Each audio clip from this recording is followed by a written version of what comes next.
दोस्तों, मुझे लगता है कि अब हमें अपनी बातचीत शुरू कर देनी चाहिए। लोग आते रहेंगे, जुड़ते रहेंगे धीरे धीरे। और जो विषय आज के लिए मुझे दिया गया है बोलने के लिए, वो मेरी रंग यात्रा और उसके बाद सिनेमा और आज का दौर। हालांकि मेरे लिए ये तीनों ही चीज़ें एक साथ जुड़ी हुई हैं, क्योंकि मेरी रंग यात्रा को अगर मैं अपनी जीवन यात्रा कहूँ तो ज़्यादा अच्छा होगा, क्योंकि मैं एक पेंटर फितरत से। तो अगर मेरे जीवन में रंग ही नहीं होंगे तो मेरी कोई भी यात्रा अधूरी है। और वो शायद मैं अगर ये कहूँ कि बीइंग अ पेंटर और एक चित्रकार होने के नाते मैं पेंटिंग से जुड़ा, थिएटर से जुड़ा और अब मुंबई में सिनेमा से जुड़ा हुआ हूँ पिछले तकरीबन 30 साल से। और पेंटिंग ही कर रहा हूँ, अगर आप ऐसा समझें तो ज़्यादा अच्छा होगा, क्योंकि मैं प्रोडक्शन डिज़ाइन, आर्ट डायरेक्शन और कॉस्ट्यूम करने की कोशिश में लगा हूँ। और सिनेमा को मैं एक एक्सटेंशन मानता हूँ अपने उस थिएटर का, जहाँ से मैंने ट्रेनिंग ली, जहाँ से मैं आया। और ये मेरे लिए एक तरह की पेंटिंग ही है। अब अगर शुरुआत से बात करें तो मैं लखनऊ में पैदा हुआ, वहीं पढ़ा लिखा, मेरी परवरिश वहीं हुई। और पढ़ाई लिखाई के साथ साथ मैं पेंटिंग का मुझे बचपन से बड़ा शौक था। और बहुत सुखद रही मेरी यंग यात्रा या जीवन यात्रा में, ऐसे कहूँ तो ज़्यादा अच्छा हुआ, क्योंकि पेंटिंग का शौक़ रखते हुए मुझे आर्ट्स कॉलेज में जाने का मौका मिला। बहुत अच्छे गुरु मिले। आर.एस. विस्ट बहुत बड़े पेंटर देश के, वहाँ के प्रधान अध्यापक थे उस ज़माने में। ये बात 1982 की है। और मुझे आर्ट्स कॉलेज में उन्होंने 5 साल अपने साथ रखने का मौका दिया, जहाँ मैंने पेंटिंग, डिज़ाइन, कमर्शियल आर्ट से शिक्षा ली। और उसी के साथ साथ फोटोग्राफी मेरा स्पेशलाइजेशन रहा, कि फोटोग्राफी में स्पेशलाइजेशन के तौर पे मैंने सीखी। और उसी के साथ साथ मेरा एक रुझान 2D पेंटिंग से, यानी कि जो पेंटिंग हम पेपर पे बनाते हैं, उसी का थोड़ा सा एक बड़ा एक्सटेंशन थिएटर में शुरू हुआ। क्योंकि जब हम पेंटिंग पेपर पे बनाते हैं तो हम एक सामने से देखते हैं और बड़ी फ्लैट होती है। थिएटर में, प्रोसीनियम थिएटर में भी हालांकि देखते तो सामने से ही है, मगर उसमें एक डायमेंशन ऐड हो जाते हैं। तो मुझे लगा कि शायद ये इसी पेंटिंग का एक बड़ा स्वरूप है, थिएटर, ड्रामा। और मैं ड्रामा से जुड़ गया। और आर्ट्स कॉलेज में रहते रहते मैं मेघदूत, हमारा एक ग्रुप लखनऊ में है जिससे कि मैं जुड़ा तकरीबन 82 में। और मैंने बहुत अच्छे और लायक लोगों के साथ काम करना शुरू किया, उनसे सीखना शुरू किया, जिसमें कि सूर्य मोहन श्रेष्ठ, आतमजीत सिंह, सिद्धार्थ पकरासी, कोकंदा, बहुत सारे तमाम नाम जिनको एक साथ ले पाना भी नामुमकिन होगा, क्योंकि सभी ने मुझे कुछ न कुछ सिखाया। सभी ने बहुत मौका दिया आगे बढ़ने का, प्यार दिया। और मैं थिएटर और पेंटिंग दोनों एक साथ करने लगा। उसी के साथ साथ बेसिकली जब मेरी पेंटिंग के 5 साल पूरे हो गए तो मुझे यह तय करना था कि मुझे अब क्या करना है। और थिएटर करते हुए भी, चूँकि हम प्रोसीनियम थिएटर ही ज़्यादा वक्त पे करते हैं, हालांकि कई तरह के और भी प्रयोग किए जाते हैं। थस्ट पे भी किया, बादल दा के साथ भी किया, प्रवीर दा के साथ भी किया।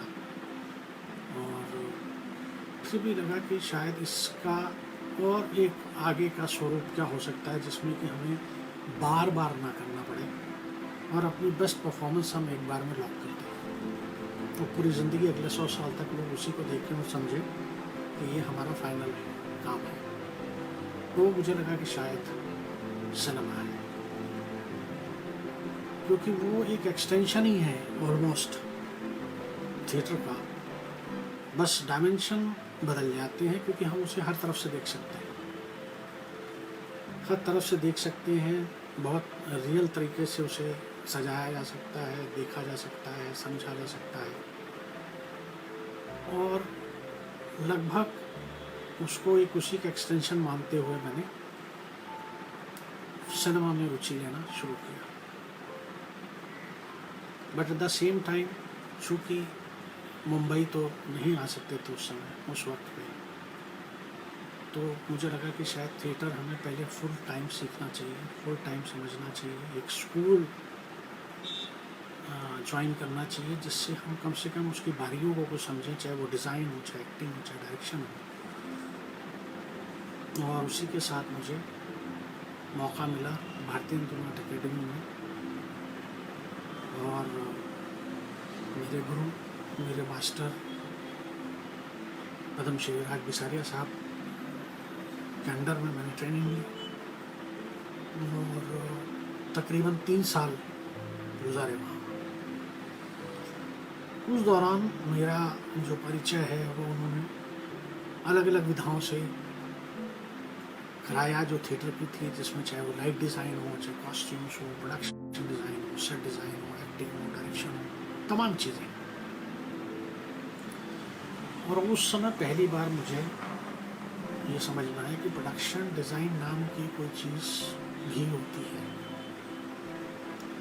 हालांकि ना मैंने कभी सिनेमा में उस नाम को देखा था, हिंदी सिनेमा में, अंग्रेज़ी सिनेमा में अगर वो नाम आता भी था तो शायद हम समझते नहीं थे उस ज़माने में कि इसका मतलब क्या होता है, क्योंकि मैं 87 की बात कर रहा हूँ। और उस दौरान प्रोडक्शन डिज़ाइन को समझना और इतने बड़े गुरु के साथ काम करना और उसको सीखना, ये सब चीज़ें इतनी मददगार रही जीवन में कि शायद सब कुछ आसान होता रहा। यानी अगर यूँ कहूँ तो गलत नहीं होगा कि जो जो चीज़ें मैं चाहता रहा वो लगभग होती रही, वो चाहे पेंटिंग से थिएटर में जाना, थिएटर से सिनेमा में आना, उसका कोई ना कोई एक लिंक बनता चला गया और मेरा काम आसान होता चला गया। ईश्वर की कृपा रही, क्योंकि मैं उतना लायक तो कभी भी नहीं था, आज भी नहीं हूँ, आज भी सीख रहा हूँ, कोशिश कर रहा हूँ। Production design, costume design, makeup design, यानी designing of the total film क्या हो सकता है, कैसे हो सकता है, चाहे वो पीरियड सिनेमा हो, चाहे वो मॉडर्न सिनेमा हो, चाहे वो किसी भी स्टाइल में बनाई गई फिल्म या थिएटर हो। ऐसा नहीं कि थिएटर और सिनेमा में कोई फ़र्क है। जहाँ तक मैं ये कहूँ कि सिनेमा जहाँ ख़त्म होता है, थिएटर वहाँ से शुरू होता है। और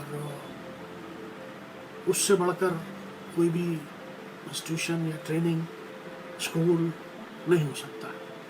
चाहे आप एमेच्योर थिएटर ग्रुप से जुड़े हों, चाहे आप किसी स्कूल से जुड़े हों, मगर अगर आपके पास गुरु अच्छा है, आपके टीचर अच्छे हैं, आपके डायरेक्टर अच्छे हैं, तो शायद आप काफ़ी कुछ सीख सकते हैं। वो एक्टिंग के लिए भी है, वो डिज़ाइन के लिए भी है, यानी सारे एस्पेक्ट जो हो सकते हैं थिएटर और सिनेमा के, उन सब के लिए एक ही ट्रेनिंग है।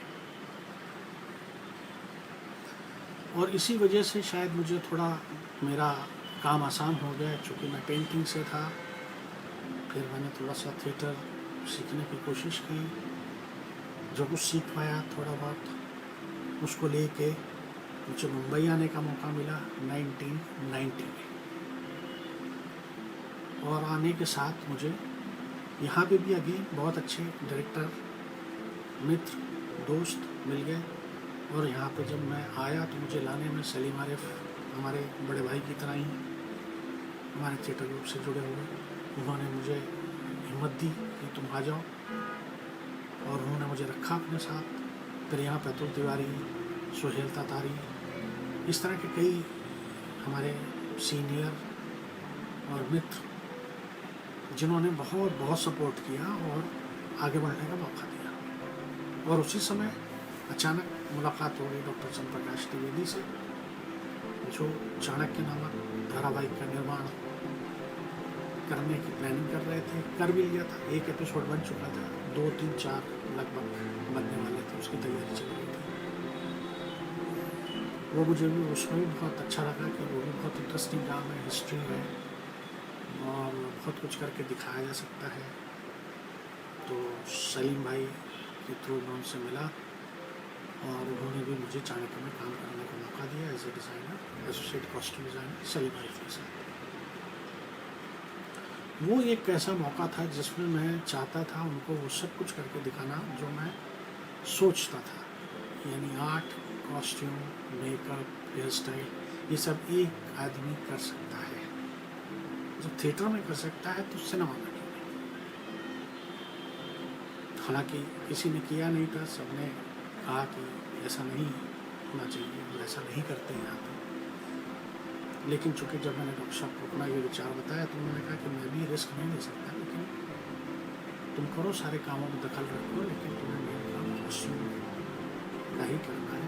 और अगर ये सब मुझे लगा कि सब ठीक है तो अगली बार मैं तुम्हें मौका दूँगा, जो मेरे लिए बहुत बड़ी बात थी। और उसी दौरान बीच में छोटे छोटे टेलीविज़न सीरीज़ में जो सुहेल तातारी, अतुल तिवारी ने प्रोड्यूस किए, उन्होंने कुछ मौका दे दिया आर्ट कॉस्ट्यूम करने का एक साथ। किसी और ने कुछ, अनिल चौधरी हमारे NSD के बहुत सीनियर हैं जो उन्होंने कुछ सीरीज़ बनाई तो उन्होंने कुछ मौका दे दिया। इस तरह से काफ़ी लोग ऐसे मिले जिन्होंने बहुत मदद की उस कॉन्सेप्ट को समझने में जो मैं यहाँ लेके आया था। मुझे बहुत स्ट्रगल नहीं करनी पड़ी, ये बिल्कुल साफ़ है।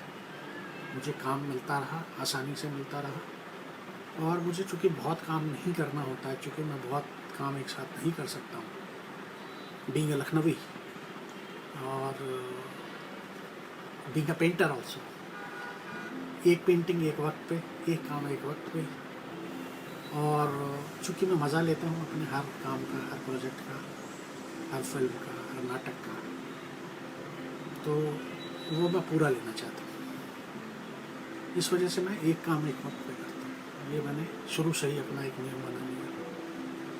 तो यहाँ पे मुझे एक एक करके काम मिलते रहे और मैं लगातार कोशिश करता रहा और आज भी कर रहा हूँ वो सब कुछ करके दिखाने की, लोगों तक अपना स्टाइल ऑफ पेंटिंग पहुँचाने की। और अभी भी चूँकि गोल बहुत दूर है, क्योंकि दिखता ही नहीं है कि कहाँ तक पहुँचना है, चलते चले जा रहे हैं। और रोज़ एक नया चैलेंज है, रोज़ एक नई स्ट्रगल है, एक नई कहानी, एक नया अप्रोच, एक नया डायरेक्टर, यानी कि हमारा मास्टर पेंटर। क्योंकि हमारा जो डायरेक्टर होगा वो चाहे थिएटर का हो चाहे वो सिनेमा का हो, वो हमारा मास्टर पेंटर है। वो अपनी मदद के लिए हमें हायर करता है कि हम उसकी पेंटिंग बनाने में उसकी मदद करें। तो हमें ये समझना होता है उसके अंदाज को, उसकी शैली को, उसके अंदाज को कि वो किस स्टाइल का पेंटर है। क्या हमारे साथ, हम उसके साथ काम करने के लायक हैं कि नहीं, क्या हम उसकी सारी ज़रूरतें और उसके उस शैली को निभा पाएंगे कि नहीं, उसके बाद हम हाँ करते हैं। इसीलिए हम सबके साथ काम नहीं कर सकते, क्योंकि हमारा जो अपनी स्कूलिंग रही है, जो हमारे गुरु रहे हैं, जो हमारे मास्टर रहे हैं, उन्होंने भी हमें एक स्टाइल दिया हमें काम करने का, जो डिटेलिंग का है, जो ऑथेंटिसिटी क्रिएट करने का है, जो अगर मैं कहूँ कि रियलिज्म का ज़्यादा है, रियलिस्टिक। स्टाइलाइजेशन तो थिएटर में भी है, सिनेमा में भी है, मगर एक हद में रह के एक बात को कहने के लिए जो स्टाइलाइजेशन किया जाता है वो मुझे लगता है वहाँ तक तो मैं कर सकता हूँ। मगर अब आप अगर ऐसा कहोगे कि स्काई को जो है वो लाल कर दिया जाए और लाल ही रहे, नीला हो ही नहीं, काला हो ही नहीं, तो शायद मुझे लगता है कि बहुत ज़्यादा ओवर द टॉप हो गया। फैंटेसाइज आप कर रहे हो, या फैंटेसी की कोई ऐसी फिल्म हो तो सकता है, सररियलिस्टिक हो तो सकता है, शायद वैसा तो कोई सिनेमा मैंने किया नहीं, जो करने का मौका मिला है। मगर मेरा रुझाव रियलिस्टिक काम में ज़्यादा है, उसमें मुझे मज़ा आता है। हिस्टोरिकल हो तो और भी मज़ा आता है, और मोस्ट ऑफ द टाइम वो काम मुझे मिलते रहे और आज भी मिल रहे हैं, कोई बहुत मुश्किल नहीं हो रही। सिर्फ वक्त बहुत लगता है, चूँकि मैं एक ही काम एक वक्त पे कर पाता हूँ, तो मुझे 6-6 महीने, एक साल, 2-2 साल लग जाते हैं एक फिल्म के लिए। ये ज़रूर है कि शायद उतना मेहनताना नहीं मिल पाता जितना कि मिलना चाहिए, लेकिन उसके लिए कोई फ़र्क नहीं पड़ता है। रोज़ी रोटी चल रही है, ईश्वर ने बहुत अच्छे से रखा है, वो सब कुछ दिया है जिसके लायक मैं नहीं हूँ, तो अब वो सिर्फ काम और उसको एंजॉय करने के अलावा मेरे पास और कोई रास्ता नहीं है। और मैं इंतज़ार करता हूँ एक फिल्म के बाद अगली फिल्म का कि वो किस तरह की कहानी होगी, किस तरह के वक्त से जुड़ी होगी, कौन सा पीरियड होगा, कौन सा निर्देशक होगा, यानी स्टाइल ऑफ डायरेक्टर होगा, उसके साथ काम करने का अलग मज़ा है, अलग एक अंदाज होता है हर एक का, उसके साथ अपने को ढालना और उसके मुताबिक अपने आप को खरा उतारने के लिए सारी कोशिशें करना, ये है। दूसरा जो सबसे इम्पोर्टेंट काम है मेरा कि मैं अकेले नहीं कर सकता। Being an actor, being a singer, being बहुत सारे और ऐसे काम हैं, एडिटर, जो आप अकेले बहुत सारे कर सकते हैं, मैं अकेले नहीं कर सकता, मुझे टीम चाहिए होती है। अगर मैं आर्ट करता हूँ तो मुझे आर्किटेक्ट हैं, इंजीनियर्स हैं, सिविल इंजीनियर्स हैं, मैकेनिकल इंजीनियर्स हैं, लेबर है, कंस्ट्रक्शन इंजीनियर, सब तरह के लोगों की ज़रूरत पड़ती है। इसी तरह कॉस्ट्यूम में मुझे स्पेशलिस्ट चाहिए होते हैं, जिन्होंने फैशन की समझ हो, कपड़े की समझ हो, मेकअप वालों को समझ हो, हेयर स्टाइलिंग वालों को हेयर में, क्योंकि मैं डिज़ाइन बता सकता हूँ, मैं बना के दिखा पाना मेरे लिए उतना आसान नहीं है।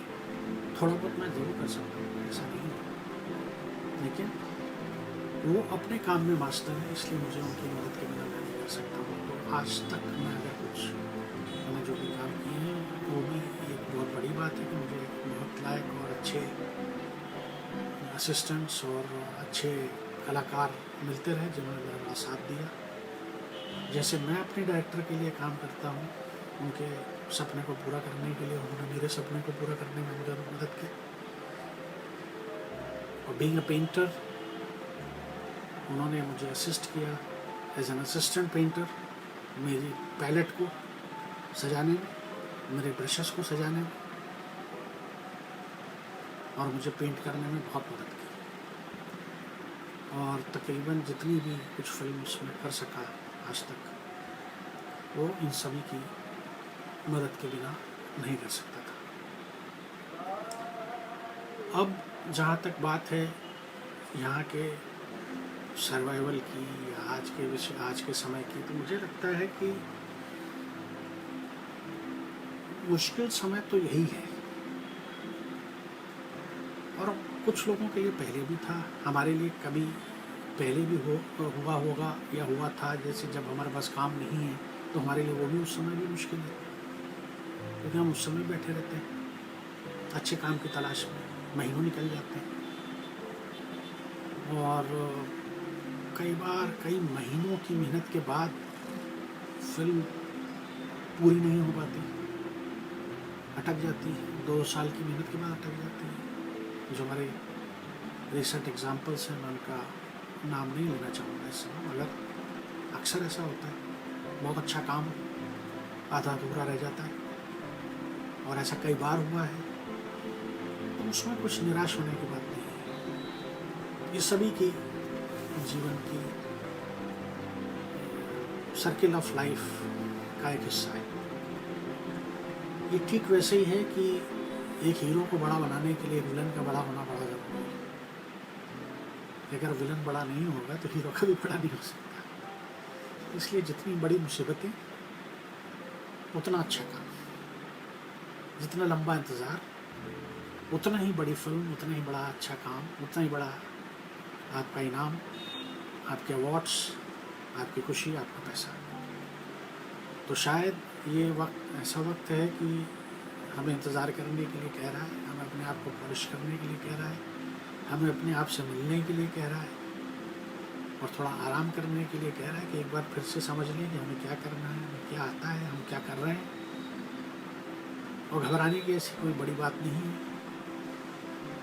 ये ज़रूर है कि बहुत से ऐसे लोग हैं जिनको फाइनेंशियली बड़ी प्रॉब्लम्स है ऐसे वक्त पे कि उनके पास सर्वाइवल का भी पैसा नहीं है, लेकिन ऐसे बहुत से लोग हैं। और सिर्फ सिनेमा में ही क्यों, हर क्षेत्र में है इस वक्त में। क्योंकि हमको किसी को भी ये ऐसा वक्त आएगा इसकी हमारे को किसी को भी सूचना नहीं थी, इसलिए हमने कोई तैयारी नहीं की थी। और ख़ासकर हमारे जैसे लोग जो हैंड टू माउथ हैं, हमने कल की कभी सोची ही नहीं कि कल क्या होगा, कल के लिए हम आज काम करें।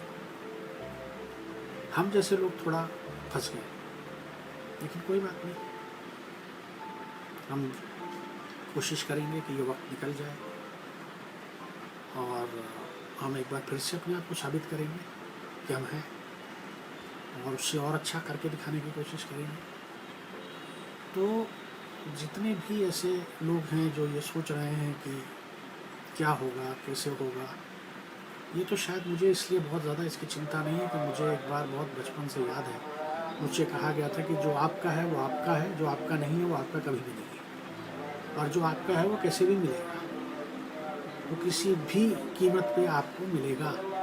तो ज़्यादा भाग दौड़ करने की ज़रूरत क्या है, परेशान होने की ज़रूरत क्या है। शायद इतना ही था और जितना था वो मिल गया और मिलेगा।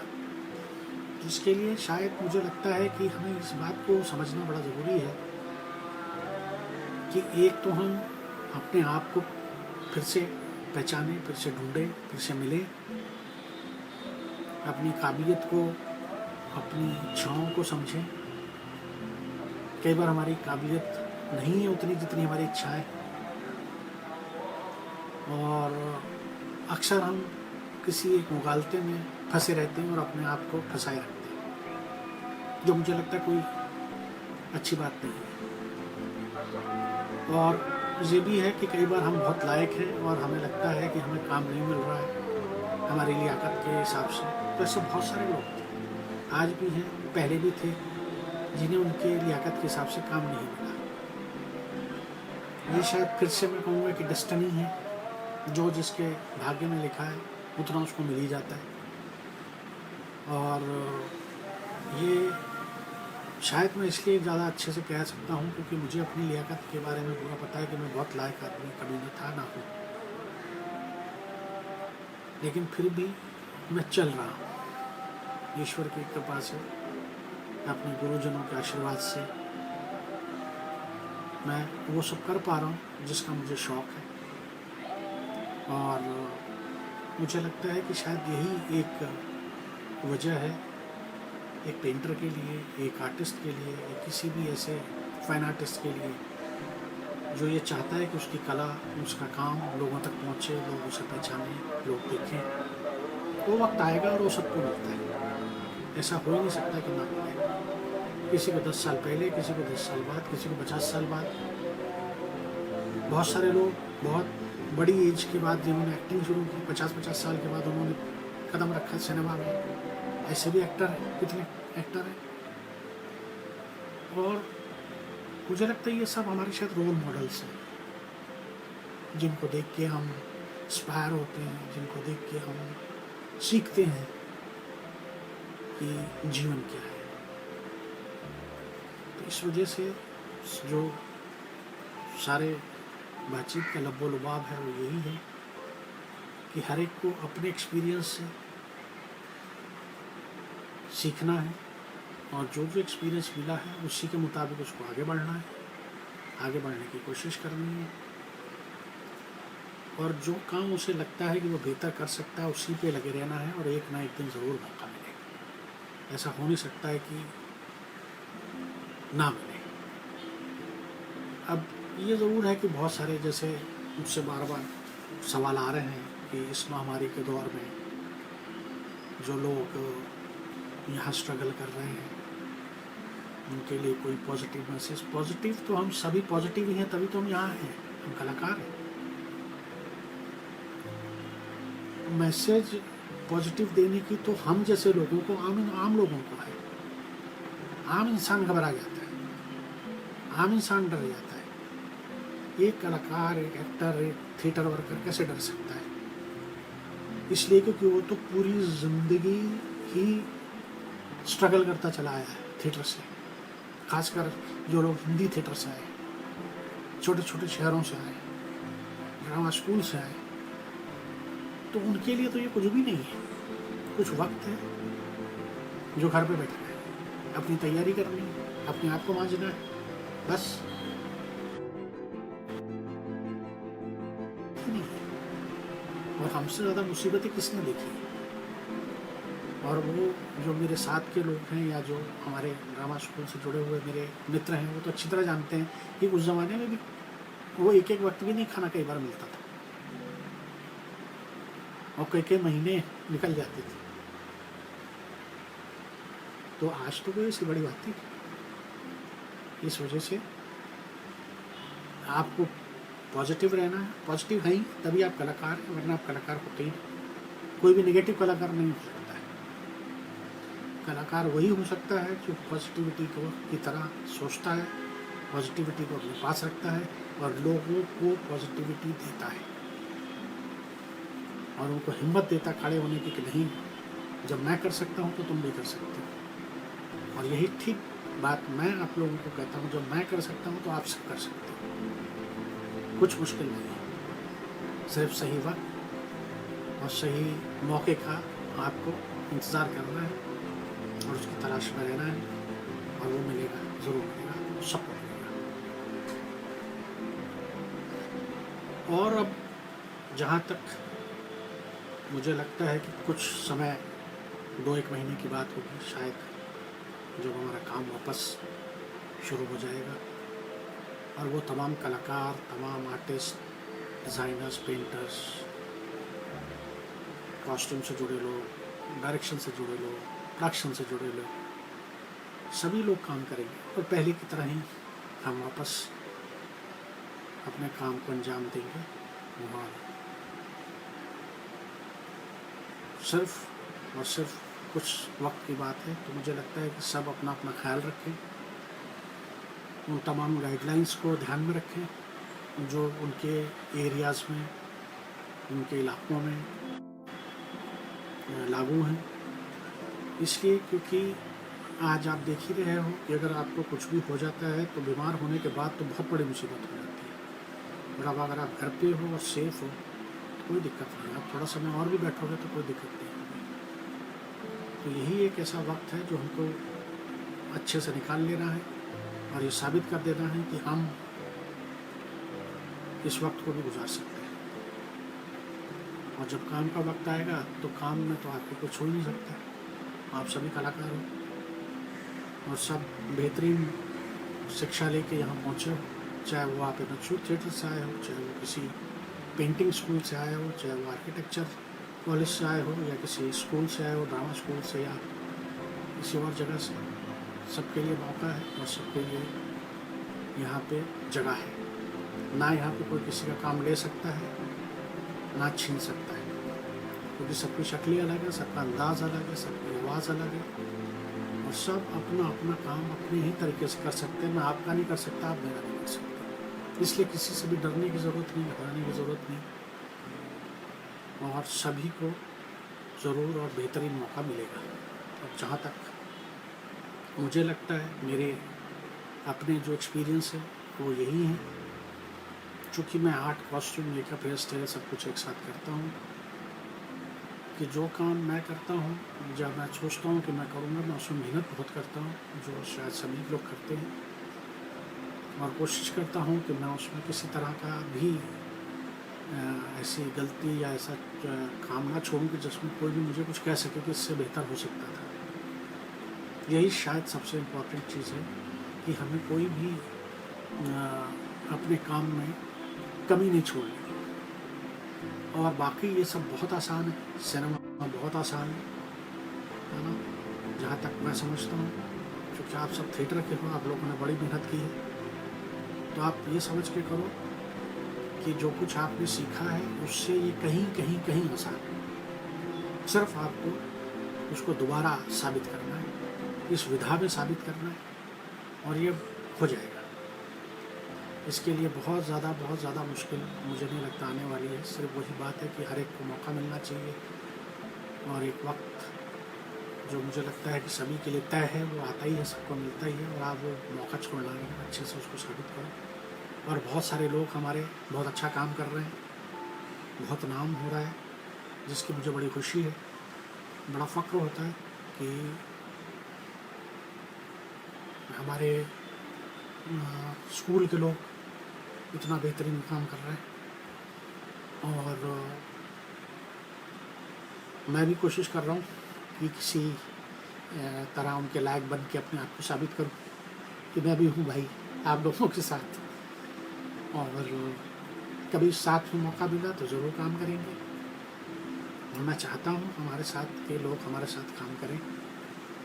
मगर मैं अभी उतना लायक नहीं हो पाया हूँ कि शायद मैं सबको इकट्ठा कर पाऊँ, लेकिन अगर कभी उस लायक हुआ तो ज़रूर इकट्ठा करूँगा और सबके साथ काम करने की कोशिश करूँगा। इसी के साथ मैं अपनी बात ख़त्म करता हूँ आज की। फिर कभी मुलाकात होगी इसी तरह से, और फिर आगे बातचीत होगी। नमस्कार।